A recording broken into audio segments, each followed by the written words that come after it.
ত্রিপুরায় আদিবাসী ইস্যুতে উত্তপ্ত রাজনীতি। বিজেপি জনজাতি বিরোধী বিস্ফোরক কংগ্রেস বিধায়ক সুদীপ রায় বর্মন। বুড়ো বয়সে ভীমরতি হয়েছে সুদীপ রায় বর্মনের। বিস্ফোরক রাজ্যসভার সাংসদ রাজীব ভট্টাচার্য। সম্প্রতি ত্রিপুরা ধলাই জেলা আমবাসা টাউন হলে রাজ্যভিত্তিক আদিবাসী কংগ্রেসের সম্মেলনে বক্তব্য রাখতে গিয়ে কংগ্রেস বিধায়ক সুদীপ রায় বর্মন বলেছিলেন, বিজেপি নেতারা আদিবাসীদের উপর প্রস্রাব করেন। বিধায়ক সুদীপ রায় বর্মনের এই কথার পরিপ্রেক্ষিতে ত্রিপুরা প্রদেশ বিজেপির সভাপতি তথা রাজ্যসভার সাংসদ রাজীব ভট্টাচার্য বললেন, সুদীপ রায় বর্মনকে রাজনীতি ছেড়ে সন্ন্যাস গ্রহণ করতে হবে। ওনার মতিভ্রম হয়েছে, বার্ধক্যজনিত রোগে ওনাকে পেয়ে বসেছে। সুদীপ রায় বর্মন 2023 সালের ত্রিপুরা বিধানসভা নির্বাচনের আগে উত্তর জেলা ধর্মনগরের এক জনসভায় ভাষণ রাখতে গিয়ে বলেছিলেন, তার বয়স হয়েছে, রাজনীতি থেকে তিনি অবসর নেবেন। সত্যিকার অর্থে সুদীপ রায় বর্মনের বয়স হয়েছে এখন, যার ফলে পাগলের মতো উল্টোপাল্টা মন্তব্য করছেন তিনি। ত্রিপুরার কোনো জনজাতি মানুষজনদের কংগ্রেস বা সুদীপ রায় বর্মনরা মর্যাদা দেয়নি। এদিকে কংগ্রেস বিধায়ক সুদীপ রায় বর্মন কি বললেন শুনে নেব। তারা এখন মতিভ্রম হয়ে গেছে। আপনারা 23-এর আগের একটা নির্বাচনের আগে 2023-এর নির্বাচনে দ্বিতীয়বার বিজেপি সরকার এসে তার আগে দেখবেন উনি ধর্মনগরে একটা একটা সভায় উনি বক্তব্য রাখছেন যে এইবারই লাস্ট নির্বাচন, আপনারা কংগ্রেসকে ভোট দিন, কারণ তারপর ওনার বয়স হয়ে যাবে, বয়স হয়ে গেলে আর সুযোগ থাকবে না। কাজে বয়স হয়ে গেলে যা মতিভ্রম হয় এটারই বহিঃপ্রকাশ গতকালকে উনি করেছেন। এখন উল্টাপাল্টা বলবেন, এখন আমার মনে হয় বিশ্রাম করা উচিত। অনেক দীর্ঘদিন এই ত্রিপুরা রাজ্যকে সিপিএমকে পেছন থেকে সহযোগিতা করে উনি রাজনীতি করেছেন। দেখবেন সবসময় সিপিএমের পিরিয়ডগুলি দেখুন, সুদীপ রায় বর্মনের কিন্তু কোনো রকম পরিবর্তন হয়নি। ওনার সিকিউরিটি, ওনার সমস্ত কিছু সব ঠিকঠাক ছিল, কারণ পেছন থেকে ওনারা সিপিএমকে সহযোগিতা করছেন। উনি ধর্মনগরে বক্তব্য রেখে বলেছিলেন যে আর সময় নেই, এইটাই লাস্ট সময়, কারণ তারপর বয়স হয়ে যাবে। এখন বার্ধক্যজনক রোগে উনি ভুগছেন, উল্টাপাল্টা ভুগছেন। অ্যাকচুয়ালি ওনাদের মনের কথা, মনের বহিঃপ্রকাশ। ওনারা তো জনজাতি নিয়ে কোনো সময় রাজনীতি করেনি। এই রাজ্যের জনজাতিদের সবসময় পিছনে ফেলে এই জনজাতিদের কিভাবে লুণ্ঠিত করা যায় সেই সময় তারা এগুলি আমরা দেখে এসেছি।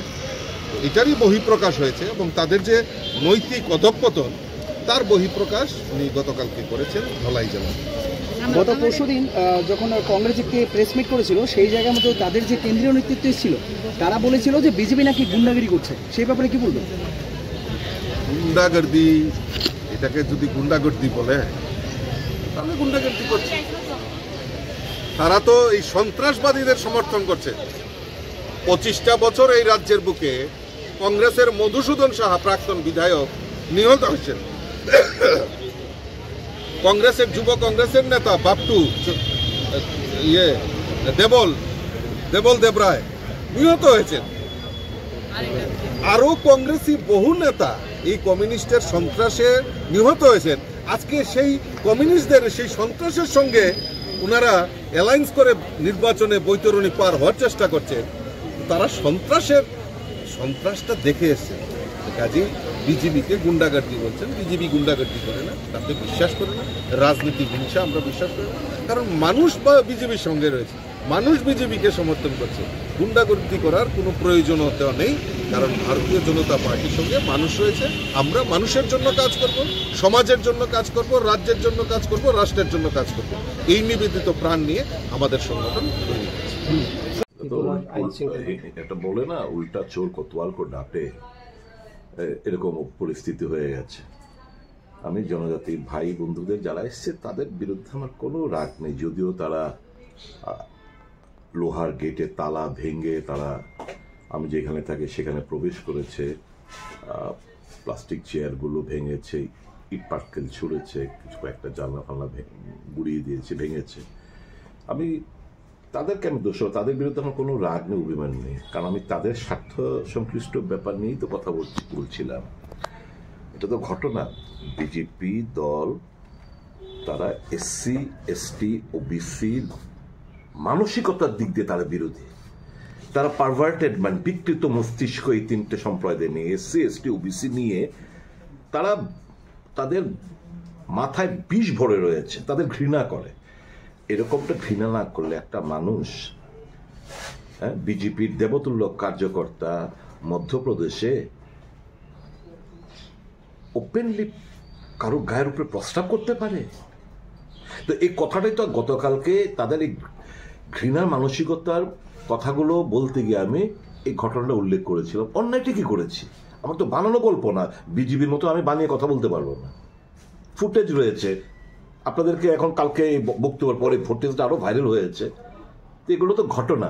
এই যে গতকালকে উড়িষ্যাতে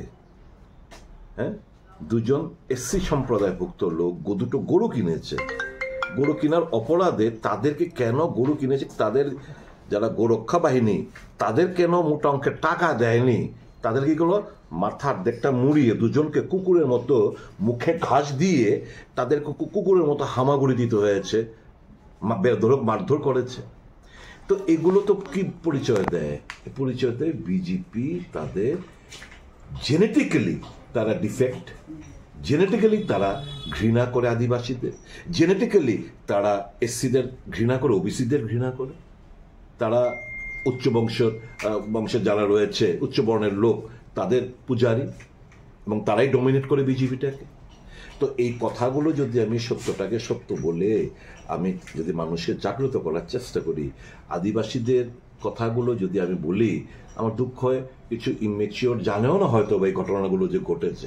তাদেরকে বলেছে সুধীর বাবু আদিবাসীদের বিরুদ্ধে খারাপ কথা বলেছে, যাও গিয়ে বিক্ষোভ করেছে, তাহলে করলেন। তো ভালোই হলো একদিকে, অন্তত এই ইস্যুটাকে মানুষ, আমি যতটুকু আমার বক্তব্য নিয়ে যতটুকু না প্রচার লাভ করেছে, এই জিনিসটাতে মানুষ অন্তত ভেরিফাই করবে আসলটা কি, এবং মানুষ দেখবে, জানবে, বুঝবে যে আমি সুধীর রায় বর্মন এই রাজ্যের এবং দেশের আদিবাসীদের স্বার্থে কংগ্রেস দল এবং একজন কর্মী তাদের সপক্ষে কথা বলছে। তো এই জন্য সত্যটাকে আড়াল করা যায় না। আজকে সোশ্যাল মিডিয়ার যুগ, তো মানুষ নিশ্চয়ই বিবেচনা করবে, যারা নিশ্চয় আজকে এসছে না জেনে বুঝে, তারা গিয়ে যখন এই খবরগুলো দেখবে তারপর তারাও উপলব্ধি করবে যে সুধীর বাবু যা বলেছেন তা তো একটা সত্য ঘটনা।